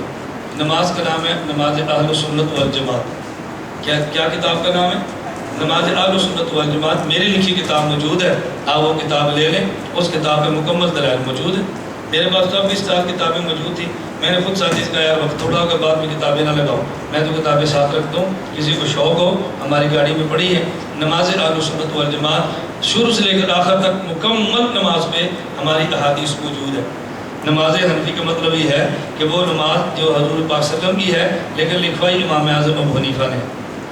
پچھلے مہینے شاعت الاسلام اٹک میں حیا سنت کانفرنس میں ایک مقرر حافظ صدیق نے مولانا زین ہزاری، مولانا عبدالعزیز مکی صوفی اقبال صاحب اور آپ کو مشرق اور بریلویوں کا ایجنٹ کہا۔ میں نے ابھی بریلویوں کی تردید کی ہے، تائید کی ہے جی، دلائل سے کی ہے۔ تو ایجنٹ کیسے ہو جو میں ان کی تردید کر رہا ہوں؟ اللہ پاک جھوٹ سے سب کو محفوظ رکھے. یاد رہے کہ آفت صدیق یہی واقعات میں رہتا ہے اور وہ مناظرے کا چیلنج بھی دے چکا ہے. پھر وہی بات میں نے پہلے کہا نا کہ اس کو لاؤ، تو قیادت کو کیوں نہیں لاتے تم سامنے؟ وہ جو چھپا کے رکھی ہے اس کو سامنے لاؤ نا. یہ صدیق اور کاذب سارے اس کے اندر آ جائیں گے. تم لاؤ قیادت کو، اس کو لانے کے لیے کوئی تیار نہیں ہوتا. اللہ ہم سب کو بات سمجھنے کی توفیق عطا فرمائے. ہر بندہ، اصل بات صرف اتنی ہے، ایک آدمی تھا اور میراثی تھا. کون تھا؟ میراثی. اور عاشق ہو گیا بادشاہ کی بیٹی میں. لوگوں نے اس کو سمجھایا بندرہ پتر بن، بادشاہ کے دن تجھے چوک میں کھڑے کر کے مارنا ہے، یہ کام نہ کر. اس نے کہا جوتے پڑیں گے لیکن یہ تو پتہ چلے گا کہ میراثی عاشق بادشاہ کی بیٹی کا تھا. ان کو پتا ہے اگر کبھی مناظرہ ہو گیا جوتے تو پڑھنے ہیں لیکن یہ تو ہوگا چیلنج مولا ریاض کو منظور تھا. جس کسی نے شہرت لینی ہو، میں مذاق نہیں کرتا، جس کسی نے شہرت لینی ہو مولا ریاض کو کا نام لے کر چیلنج کر دو. اور میں مسجد میں بیٹھ کے کہہ رہا ہوں اور میں قسم اٹھا کر یہ بات کہتا ہوں، مجھے بعض غیر مقلد علماء نے خود فون کر کے کہا کہ مولانا آپ ایک جلسے میں ہمارا نام لے کر چیلنج کر دیں. میں نے کہا کیوں؟ اس نے کہا آپ نے نام لینا ہے، ہماری طریقے شروع ہو جانی. میں قسماً یہ بات کہہ رہا ہوں. اس لیے اب شہرت کا بے طریقہ کیا ہے؟ مولانا ریاض عمر کے نام لے کے چیلنج کرو کیونکہ یہ بہت بڑا آدمی ہے، دیکھو مولانا کو چیلنج کیا. پہلے بھی یہی تھا، آج بھی یہی ہے اور اس نے انشاءاللہ یہی آئندہ بھی یہی رہنا. نہ کراچی نے بلانا، نہ پشاور بلانا، کسی نے نہیں ہے. وہ سجا سٹیج ملا، مولانا کا نام لے لیا، اس نے سمجھا مجھے شہرت مل گئی ہے، جوتے ملنے ہیں، شہرت نہیں ملنی. اماتی کہتے ہیں اہل عرب تمام اماتی ہیں، یہاں تک مسجد نبی کے امام بھی اماتی ہیں. لعنت اللہ علی الکاذبین. مسجد نبی میں تو پیغمبر کے روزے پر لکھا ہوا ہے یا خیر من دفرت بالقاء اعظمہ فتاب من طیبہن القاء والاکم نفس الفداء لقبر انت ساکنہ فی العفاف والجود والکرم. اور حضور کے روزے پہ لکھا یا محمد، حضور کے روزے پہ لکھا. جو کہتے ہیں نہیں لکھا، آؤ میں تمہیں دکھاتا ہوں. تو وہ کیسے مواتی ہیں جو حضور کو یوں کہتے ہیں صلی اللہ علیہ وسلم؟ کیسی بات آپ کرتے ہیں؟ یوں جھوٹ نہ بولا کرو. آپ محمد بن عبد الوہاب نجدی کا عقیدہ پڑھو. اور یہ مقلد کیسے؟ امام احمد بن حنبل کے. امام احمد بن حنبل نے مسند احمد میں یہاں تک لکھا ہے کہ جو بندہ دنیا میں مردے کو پہچانتا تھا، عام مردے کی قبر پر جا کے سلام کے تو مردہ اسے بھی پہچان لیتا. امام احمد نے تو یہاں تک لکھا ہوا ہے اور نبی حیات کا مسئلہ تو بہت اوپر ہے. اس لیے ان کا مدینے والوں سے دور دور کا بھی کوئی تعلق نہیں ہے. اللہ ہم کو محفوظ رکھے ان کے شرور سے. آخر دعوانا الحمدللہ رب العالمین والصلاة والسلام علی رسولہ وعلی آلہ اصحابہ اجمعین. مولا کریم ہم سب کے گناہوں کو معاف فرما دے، خطاؤں سے درگزر فرما دے. جن طلباء نے دورہ حدیث کیا ہے ان کے علوم میں برکت عطا فرما. اے اللہ معاملین اساتذہ تمام کو شیان نشان اجر عظیم عطا فرما. ہم سب کا خاتمہ بالایمان فرما. بیماروں کو صحت عطا فرما. قیامت کے دن حضور اکرم صلی اللہ علیہ وسلم کی ہمیں شفاعت عطا فرما. وصلی اللہ تعالی علی رسولہ خیر خلقہ.